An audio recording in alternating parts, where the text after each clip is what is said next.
ஜெய் சாயிராம். நம் வாழ்வு முழுவதும் முழுமை அடையாமல் இருக்கிறதே என்று கவலைப்பட்டு கொண்டே இருக்காமல் தைரியமாக இருக்கலாம்.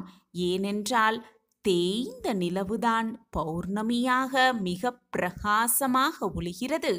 ஜெய் சாயிராம். ஜெய் ஜெய் சாயிராம். நம்ம சாயன்பர்கள் எல்லாரும் எப்படி இருக்கீங்க? எல்லாரும் நல்லா இருப்போம். ஓம் சாயிராம். என் அன்பு குழந்தையே, நீ எதிர்பார்த்தும் காத்திருக்கும் செய்தி இன்றே உனக்கு கிடைக்கப் போகிறது. இதை கேட்டுக்கொண்டிருக்கும் இந்த தருணத்திலேயே, இதை கேட்டு முடிக்கும் நொடியே உனக்கு தேவையானது ஒன்று உன் கையில் கிடைக்கும்.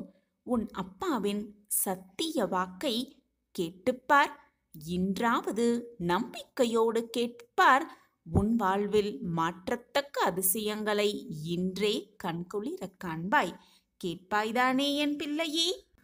உன்னுடைய வாழ்வு இந்த சூழ்நிலையில் இருப்பதற்கு காரணம் ஒரு பக்கம் விதி, மறுபக்கம் கர்மவினை. இது இரண்டும் சேர்ந்துதான் இப்பொழுது இந்த சூழலில் நீ வாழ்ந்து கொண்டிருக்கும் காரணமாகவே இருக்கிறது. இந்த விதிவசத்தாலும் கர்ம வினையாலும் நீ மட்டுமல்ல, யாருமே இந்த உலகத்தில் அதிலிருந்து தப்பிக்கவே முடியாது. அடைய வேண்டியதை, பார்க்க வேண்டியதை, அனுபவிக்க வேண்டியதை அனுபவித்துதான் ஆக வேண்டுமே தவிர யாருமே அதிலிருந்து மீளவே முடியாது. ஆனால் நீ என் வசம் திரும்பி இருக்கிறாய். உன்னை நான் என் வசம் இழுத்திருக்கிறேன். உன்னுடைய பாதி கஷ்டங்கள் அனைத்தையும் நான் ஏற்றுக்கொண்டிருக்கிறேன். மீதியை நீ ஏற்றுக்கொள்ளும் மனப்பக்குவத்தையும் உனக்கு நான் வழங்கியிருக்கிறேன். ஆனால் அனுபவிக்க வேண்டியது அனுபவித்துதான் தீர வேண்டும்.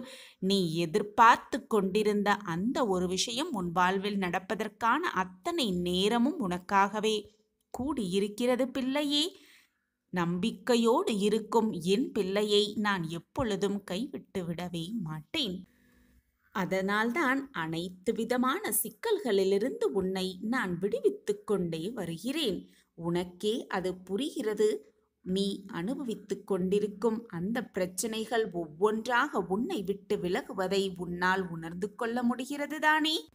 இந்த உலகத்தில் எது மாறினாலும் மாறாவிட்டாலும், எது நகன்றாலும், எது உன்னை விட்டு விலகினாலும், உன் அப்பாவாகிய இந்த துவாரகா மாயியின் உன் சாயப்பா எப்பொழுதும் உன்னை விட்டு அகலமாட்டேன், உன்னை விட்டு நீங்க மாட்டேன். இது உன் சாயப்பாவின் சத்திய வாக்குதான். எது வந்தாலும் சாயி சாயி என்று உன் அப்பாவின் நாமத்தை மட்டுமே உச்சரித்து கொண்டிருக்கும் உன் வாயால் என்னால் எதுவுமே செய்ய முடியாது. உன்னை கடிந்து பேசவும் முடியாது. உனக்கு தேவையானது அனைத்தையும் எந்த நேரத்தில் எப்படி கொடுக்க வேண்டும் என்பதை நான் யோசித்து யோசித்து கொடுத்து கொண்டுதான் இருக்கிறேன்.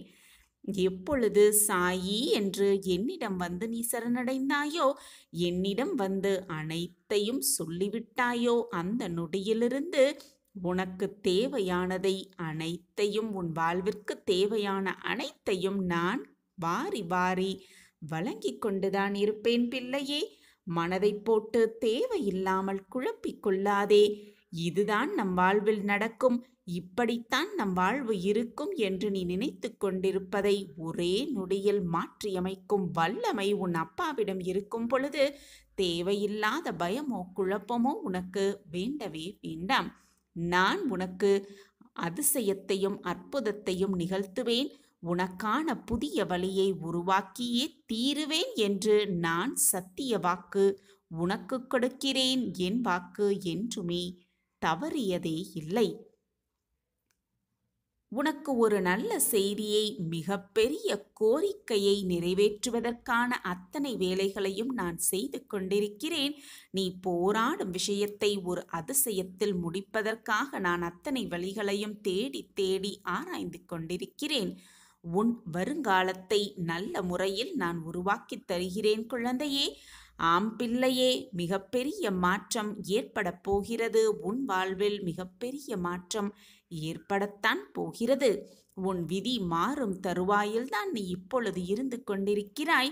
உன் கஷ்டகால விதியை மாற்றி எழுத உன் சாயப்பா நான் தீர்மானம் செய்துவிட்டேன். உனக்கு அதிர்ஷ்டம் இருந்தால் கண்டிப்பாக அது உன் கண்களுக்கு தெரியும்படியே எல்லாமே மாறும். உன் விதியை நான் மாற்றி எழுதுகிறேன் பிள்ளையே. சில முக்கியமான முடிவுகள் எடுக்கும் நேரத்தில்தான் நீ இப்பொழுது இருந்து கொண்டிருக்கிறாய். தீர்க்கமாக முடிவை எடுத்துவிடு. உனக்கு என்ன கிடைக்க வேண்டுமோ, எது நடக்க வேண்டுமோ எல்லாமே கூடிய விரைவில் உனக்கு சாதகமாக நடக்கும்படி நிகழும்படி நான் பார்த்து பார்த்து செய்து கொண்டுதான் இருக்கிறேன். மனம் உடைந்து விடாமல் இரு. நீ புலம்பிய நாட்கள் எல்லாமே போதும். நீ புலம்பியது அனைத்துமே போதும். உன் புலம்பலெல்லாம் ஒரு முடிவுக்கு வரப்போகிறது. இன்றே அதற்கான அறிகுறியெல்லாம் உனக்கு ஒவ்வொன்றாக தெரியும். உன் மனம் குளிரும் மங்கள செய்தி உன்னை தேடி வரும். எந்த ஒரு வார்த்தையை மீண்டும் மீண்டும் நீ உச்சரித்து கொண்டே இருக்கிறாயோ, சொல்லிக்கொண்டே இருக்கிறாயோ, அந்த வார்த்தை உன் வாழ்வில் நிச்சயமாக நடந்தேறும். இதுதான் இயற்கையின் விதி. எனவே நல்லதை சொல்லிக்கொண்டே இரு, நல்லதை பேசிக்கொண்டே இரு, நல்லதையை சிந்தனை செய்து கொண்டே இரு. எப்பொழுதும் உன்னை சுற்றி நல்லது இருக்குமாறி பார்த்து கொண்டே இரு. நீ நினைப்பதற்கு மேலாகவே உன் வாழ்வில் எல்லாமே உனக்கு நல்லதாகவே இருக்கும், நன்மையாகவே இருக்கும், நிரந்தர நன்மையாகவே இருக்கும். எனவே எப்பொழுதுமே வெற்றி ஜெயம் வெற்றி ஜெயம் என்று சொல்லிக்கொண்டே இரு. நீ நினைப்பது போலவே, நீ சொல்வது போலவே எல்லாமே உன்னை சுற்றி வெற்றிகரமாகவே முடியும். ஒன்றை உன்னால் கனவு காண முடியுமென்றால் அந்த கனவை நினைவாக்க வழியும் உனக்கு தெரியும். கனவு காண்பது மட்டுமே உன் வேலையல்ல, அந்த கனவை நினைவாக்கும் வேலையும் உன் கையில்தான் இருக்கிறது. எது நடந்தாலும் எனக்கு துணையாக அப்பா இருக்கிறார் என்ற நம்பிக்கை எண்ணமே போதும் உன்னை வெற்றிக்கான பாதையில் வழிநடத்தும். 8 திக்கிலும் இருந்து உன்னை நான் பாதுகாத்து கொண்டுதான் இருக்கிறேன். நீ கீழே தடுக்கி விழுந்தாலும் உன்னை தூக்கிவிட உன் தாயாக தகப்பனாக அனைத்துமாக உன் சாயப்பா உன்னோடு இருக்கும் வரை எதற்குமே நீ கவலைப்பட வேண்டிய அவசியமே இல்லை. எதிர்காலத்திற்கான மாற்றத்தை நான் உருவாக்கியிருக்கிறேன். நல்ல மாற்றம் உன்னை தேடி வரப்போகிறது. நீ நழுவவிட்ட வாய்ப்பு மீண்டும் உனக்கே கிடைக்கப் போகிறது. ஆம் குழந்தையே, நீ நழுவவிட்ட மிகப்பெரிய வாய்ப்பு உனக்கே கிடைக்கப் போகிறது. உன் வேண்டுதல்கள் எல்லாமே ஒவ்வொன்றாக நிறைவேறப் போகிறது. உன் பிரார்த்தனைகள் அனைத்திற்கும் ஒரு தக்க பதில், ஒரு நல்ல பலன் கிடைக்கப் போகிறது.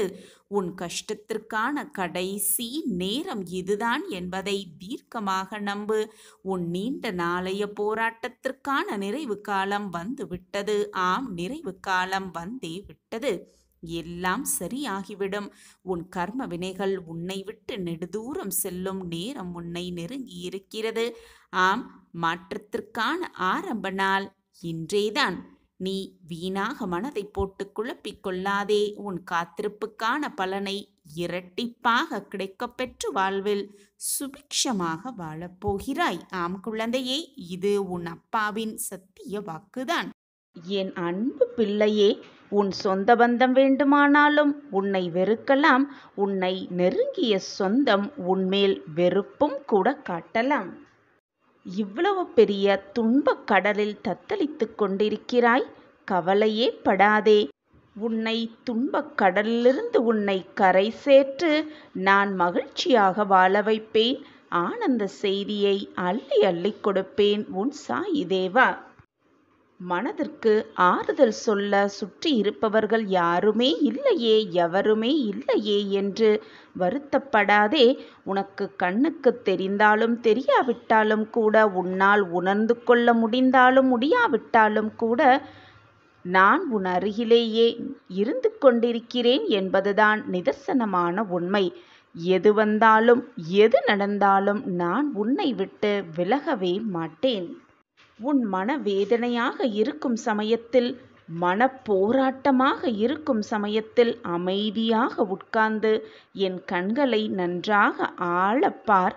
என் கண்கள் உனக்கு நிச்சயமாக ஒரு பதிலை கொடுக்கும். உன் போராட்டங்களுக்கான தீர்வை என் கண்கள் கொடுக்கும். அனைத்து கஷ்டத்திலிருந்தும் விரைவில் வெளிவந்து விடுவாய். மனதில் ஏதேதோ கோரிக்கைகளை வைத்துக்கொண்டு, ஏதேதோ பிரார்த்தனைகளை வைத்துக்கொண்டு என்னிடம் வந்து வேண்டுகிறாய். என் வாழ்க்கையில் இந்த மாற்றங்கள் நிகழ வேண்டும், என் வாழ்க்கையில் இந்த மாற்றங்கள் நிகழ்ந்து நான் மகிழ்ச்சியாகவும் சந்தோஷமாகவும் வாழ வேண்டும், என் வாழ்க்கையில் எந்த கஷ்டமும் என்னை நெருங்காமல் பார்த்து கொள்ளுங்கள் சாயிதேவா என்று என்னிடம் வந்து உன் மனதில் இருக்கும் போராட்டங்களையும் உன் மனதில் இருக்கும் ஆசைகளையும் என்னிடம் வந்து சமர்ப்பிக்கிறாய். நிச்சயமாக உன் ஆசைகளெல்லாம் பூர்த்தி செய்யும் வேலையை உன் அப்பா நான் செய்வேன். உன் மனதிற்கு எது சரி என்று படுகிறதோ, உன் வாழ்க்கைக்கு தேவையானது எது என்று எனக்கு தென்படுகிறதோ அதை அள்ளி அள்ளி நிச்சயமாக நான் உன்னிடம் கொண்டு வந்து சேர்ப்பேன். என்னை மீறி உன் வாழ்க்கையில் எந்த தவறும் நிகழும்படி நான் விட்டுவிட மாட்டேன். உன் வாழ்க்கையில் நடப்பது எல்லாம் நன்மைக்கே. என்னுடைய திட்டப்படிதான் எல்லாமே இதுவரை சுபமாக நடந்து கொண்டிருந்தது. இனியும் எல்லாமே சுபமாகவே நடக்கும். ஒன்றை நன்றாக புரிந்து கொள். உன் வாழ்க்கையை நீ எப்படி வாழ வேண்டும் என்று நினைக்கிறாயோ, எப்படி வாழ்க்கையில் முன்னேற வேண்டும் என்று ஆசைப்படுகிறாயோ, அது உன் வாழ்க்கையில் அப்படியே நிகழ, உன் வாழ்வில் ஆனந்த செய்தி உன்னை வந்து சேர நான் சில வழிமுறைகளை கூறுகிறேன். கேட்டு அதை பின்பற்று. உன் வாழ்க்கையில் நீ நினைத்து கூட பார்க்க முடியாத அதிசயத்தை நிச்சயமாக உணர்வாய். தார்மீக விஷயங்களையும் தெய்வீக வேதாத விஷயங்களையும் தெரிந்து கொள்ள, புரிந்து கொள்ளவும் முதலில் சிரத்தையும் பிறகு பொறுமையும் பக்தியும் மிக மிக அவசியம். இதெல்லாம் நமக்கு வருமா, நமக்கு இதெல்லாம் வேண்டாம் என்று பலர் சொல்லுவார்கள், சொல்லத்தான் செய்வார்கள். பின்னே எதுதான் வேண்டும்? வாழ்க்கைக்கு உதவக்கூடியது இதுதான், அறிவை வளர்க்கக்கூடியது இதுதான், மன நிம்மதியை அளிக்கக்கூடியதும் இதுதான். நன்றாக யோசித்துப்பார். சற்று நிதானமாகவே சிந்தித்துப்பார். பருத்தி பளபளப்பாக உள்ளது போல சான்றோரின் வாழ்க்கையும் ஒளி வீசத்தான் செய்யும். விருப்பு வெறுப்பு இல்லாமையால் சுவையற்றது. பருத்தி பல கஷ்டங்களுக்கு உட்பட்டாலும் நம் உடலை மறைக்கும் துணியாகிறது அந்த பருத்தி. சான்றோரும் மற்றவர்களின் குறை குற்றங்களை நீக்க பல இன்னல்களை மேற்கொண்டுதான் வருகின்றனர். சான்றோரின் நட்பு கிடைத்தால் காக்கை குயிலாகவும் வாத்து அன்னமாகவும் மாறிவிடும் தன்மை பெறத்தான் செய்கின்றனர்.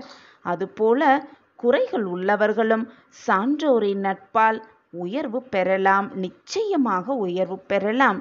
வேடரான வால்மீகி நாரதரின் தொடர்பால் ராமநாம உபதேசம் பெற்று முனிவனானார் என்பது அனைவருக்குமே தெரியும். ஒரு வேலைக்காரரின் புதல்வராக இருந்த நாரதர் மகான்களின் சேர்க்கையால் ஞானம் பெற்று அடுத்த பிறவியில் பிரம்மாவின் புதல்வரானார்.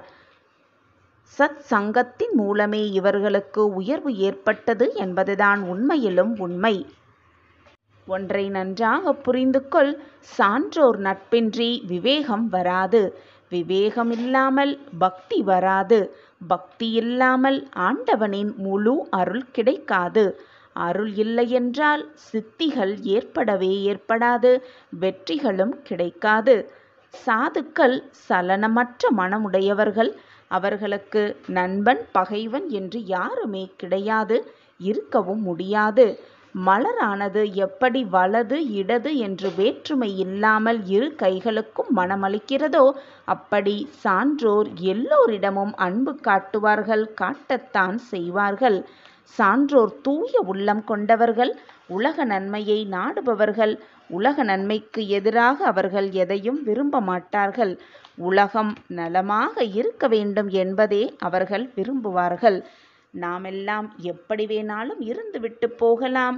ஆனால் சான்றோர்கள், குருமார்கள், சாதுக்களின் நட்பு கிடைத்தால் நம் வாழ்க்கையும் நிச்சயமாக மாற்றம் காணலாம். நம் வாழ்க்கையிலும் அந்த மாற்றத்தை பெற்று நம் வாழ்விலும் பல ஏற்றங்கள் மாற்றங்களை அனுபவிக்கலாம். உன்னை சுற்றி இருப்பவர்களும் நீ உயிராய் நேசிப்பவர்களும் யாராக இருந்தாலும் உன்னை உதாசீனப்படுத்தினால் அது உதாசீனமே அல்ல. விதையாக இருக்கும் நீ மரமாய் பெரிய விருட்சமாய் வளர்வதற்கான உரம்தான் அது. அந்த உதாசீனம் உனக்கு வரும் உதாசீனங்களையும் நிராகரிப்புகளையும் எதிர்த்து நிற்காதே. அதை முழுவதுமாக ஏற்றுக்கொள். கோபப்படாதே. கோபமும் ஒரு விதமான அன்புதான். அதை எல்லோரிடமும் காட்ட முடியாது. ஒரு சில பேர் மட்டிடம் மட்டுமே அதை காட்ட முடியும். யாருமே கஷ்டப்பட்டு சிரிக்க முடியாது. அதேபோல் யாரை கஷ்டப்படுத்தியும் நாம் சிரித்தால் அது நம் வாழ்வுக்கு பெரும் துன்பமாகி போய்விடும்.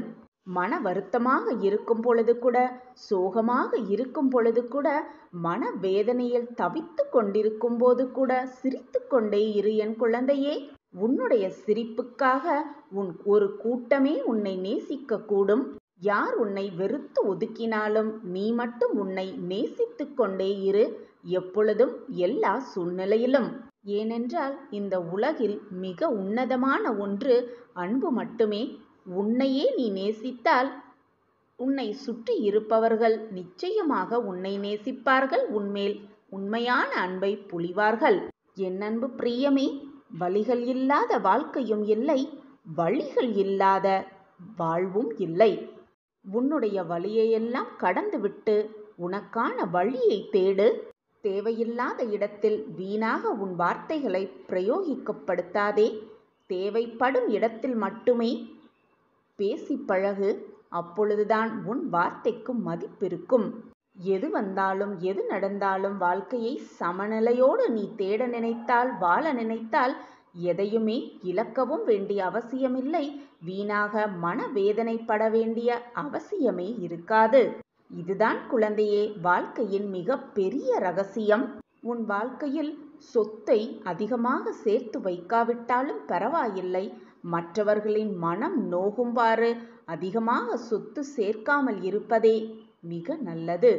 ஏனென்றால் நீ செய்யும் பாவத்தை சுமக்கப் போவது நீ அல்ல, உனக்கு பின்னால் வரும் உன் சன்னதிதான் என்பதை புரிந்து கொண்டு செயல்படு.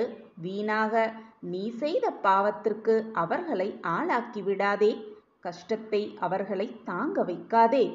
அப்பா இருக்கும் வரை, அப்பா என்ற நிழலில் இருந்தவரை வெயில் உன்னை சுட்டதே இல்லதல்லவா? உன் மனதில் கஷ்டம் வந்ததே இல்லையல்லவா? இப்பொழுது அந்த கஷ்டம் உன் மனதிற்கு தெரிகிறதென்றால், இப்பொழுது அந்த வெயில் உனக்கு சுடுகிறதென்றால், அப்பாவின் நிலைமையை யோசித்துப்பார். உனக்காகவே உன் வலிகளையும் வெயிலின் உஷ்ணத்தையும் தன் பிள்ளைக்காக ஏற்றுக்கொண்ட அப்பாவின் நல்ல எண்ணத்தை நினைத்துப்பார்.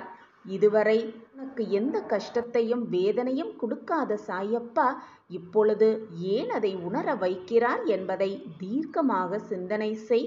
உன் வாழ்க்கையில் ஏதோ ஒரு புதுவிதமான மாற்றங்கள் நிகழப்போகிறது. அதனால்தான் உன் சாயப்பா உன்னை நெருங்கி இருக்கிறேன், மிக அருகாமையில் உன்னை நெருங்கி இருக்கிறேன் என்பதை புரிந்து கொள். நீண்ட நாட்களாக நீ என்னிடம் கேட்டதை உனக்கு வரப்பிரசாதமாக அள்ளி அள்ளி தரப்போகிறேன். அதற்காகத்தான் இந்த மாற்றங்கள் உன் வாழ்வில் நிகழ்கிறது என்பதை தீர்க்கமாக நம்பு. நம்பிக்கையே வாழ்க்கை. நல்லதை மட்டுமே நினை, நல்லது மட்டுமே நடக்கும். உன் வாழ்வில் நடப்பது அனைத்தும் நிரந்தர நன்மையாகவே இருக்கும். என் பார்வை எப்பொழுதும் உன் மீதுதான் உள்ளது என் பிள்ளையே. எதற்கும் கலங்காதே. நான் இருக்கிறேன் அனைத்திற்கும் சாட்சியாக. எப்பொழுதுமே பல பேரின் வாயை மூடுவதை விட உன்னுடைய காதை மூடிக்கொள்வதே மிக நல்லது. உன்னை நிரூபிப்பதற்காக எல்லோரிடமும் போய் உன்னை பற்றியும் உன்னுடைய நிகழ்வை பற்றியும் விமர்சிக்க வேண்டிய அவசியமே இல்லை. அமைதியாக அந்த இடத்தை விட்டு சென்றுவிடு. நீ வாழும் வாழ்க்கையிலேயே உன்னை பற்றி உன்னை தவறாக பேசியவர்கள் புரிந்து கொள்வார்கள். அதுவே அவர்களுக்கு கொடுக்கும் தக்க பதிலடியாக இருக்கும். எல்லோரிடமும் போய் நான் நல்லவர், நான் நல்லவர் என்று சொல்லிக்கொண்டே இருக்காதே. அதை அவர்களே உணர்ந்து கொள்ளும் நேரத்தை உன் சாயப்பா உருவாக்கித் தருவேன். வாழ்வில் நிம்மதியாகவும் சந்தோஷமாகவும் வாழ வேண்டும் என்று நினைப்பதை விட உனக்கு முடிந்ததை, உன் வாழ்வில் நடந்ததை மறந்து பார். மறதி கூட ஒரு விதமான நிம்மதியை அள்ளித்தரும். இதை செய்து பார். உன் கவலைகளையெல்லாம் மறந்து பார். உன் வாழ்க்கையில் புது பயணத்தை நீ தொடர்வதை நிச்சயமாக நீ உணர்வாய்.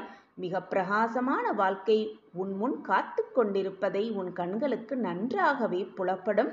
அதை நான் உனக்கு உணர வைப்பேன். குழந்தையே, உனக்கே வலித்தாலும் உன்னை சுற்றி இருப்பவர்களுக்கு வலிக்கக்கூடாது, அவர்கள் மனம் வேதனைப்படக்கூடாது என்று நினைப்பதுதான் உண்மையான அன்பு. அந்த அன்பு உன்னிடம் இருக்கிறது. அந்த நல்ல குணங்கள் உன்னிடம் இருப்பதால் தான் நீ என்னுடைய பொக்கிஷமான குழந்தை.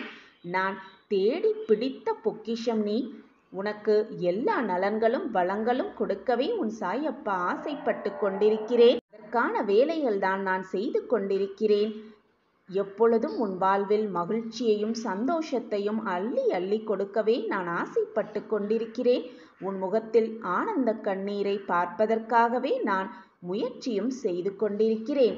இனி எல்லாம் உனக்கு சாதகமாகவே அமையும். நீ நினைத்ததெல்லாம் கைகூடும். நீ விருப்பப்பட்டதெல்லாம் உன் கைகளில் வந்து சேரும். என்னிடம் பிரார்த்தனையாக வைத்தது அனைத்தும் உனக்கு ஜெயமாகும். நான் இருக்கிறேன் குழந்தையே.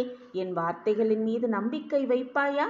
என் மேல் முழுமையாக நம்பிக்கை வைத்த உன்னை நான் எப்பொழுதுமே கைவிட மாட்டேன். நான் உன்னுடைய தகப்பன், தாய் எல்லாமுமாக நான் இருக்கும் பொழுது வீணாக உன் மனதை போட்டு குழப்பிக் கொள்ளாதே. அப்பா இருக்கிறேன் பிள்ளையே. எதற்கும் கலங்காதே. இன்பமும் துன்பமும் மாறி மாறிதான் வந்து கொண்டே இருக்கும். எப்பொழுதுமே கவலையோடு இருக்காதே. மனதை போட்டு குழப்பிக் கொண்டே இருக்காதே.